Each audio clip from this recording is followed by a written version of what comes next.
Monsieur. J'ai bien reçu votre lettre et j'ai été heureux de voir que vous n'aviez pas oublié Jourdan, et que vous vouliez que je revienne vivre avec vous, promettant que vous seriez meilleur pour moi que n'importe qui. Je me suis souvent inquiété pour vous. Je pensais que les Yankees vous avaient pendu depuis longtemps, pour avoir hébergé les Red 2 qu'ils ont trouvés chez vous. J'imagine qu'ils n'ont jamais su que le colonel Martin vous avait demandé de venir tuer le soldat Yankee qui avait été abandonné par sa compagnie dans l'étable. Même si vous m'avez tiré dessus 2 fois avant que je vous quitte, je ne vous souhaite pas de mal et suis heureux que vous soyez encore en vie. Cela me ferait plaisir de revenir dans cette bonne vieille demeure, et de revoir Mademoiselle Marie, Mademoiselle Martha, ainsi que Allen, Esther, Green et Lee. Transmettez-leur toute mon amitié, et dites-leur que j'espère les revoir dans un monde meilleur, si ce n'est pas dans celui-ci. J'avais l'intention de revenir vous voir quand je travaillais à l'hôpital de Nashville, mais un voisin m'a dit que Henry tenterait de me tirer dessus s'il en avait l'occasion.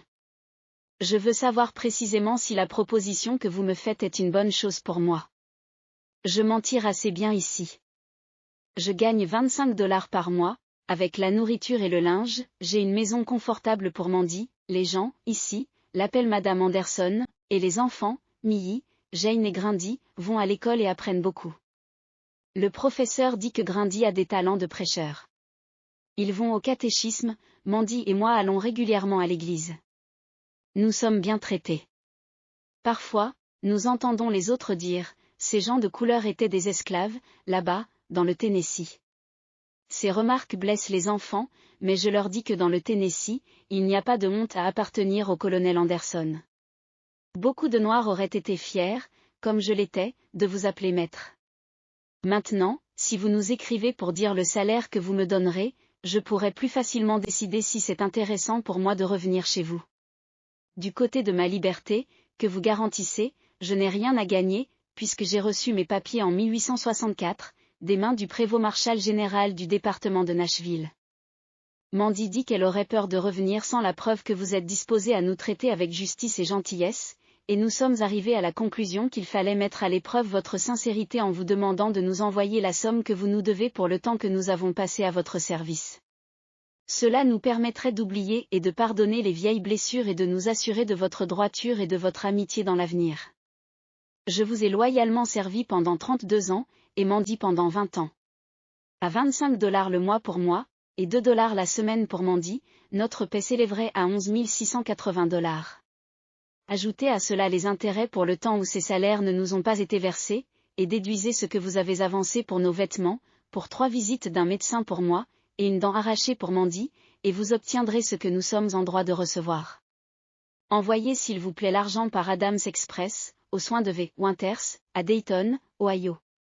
Si vous ne nous rétribuez pas pour ces années de travail fidèle, nous ne pourrons accorder que peu de crédit à vos promesses.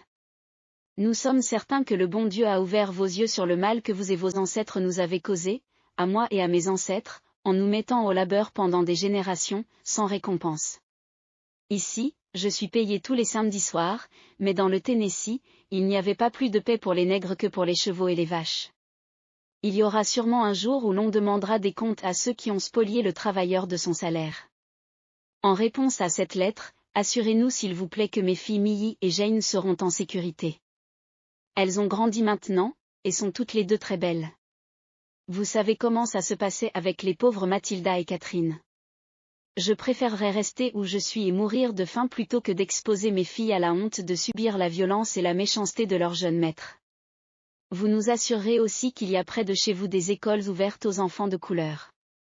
Mon plus grand désir aujourd'hui est d'apporter à mes enfants une éducation et de les former à des vies vertueuses. Saluez de ma part George Carter, et remerciez-le de vous avoir enlevé le pistolet avec lequel vous étiez en train de me tirer dessus. De votre vieux serviteur. Jourdan Anderson.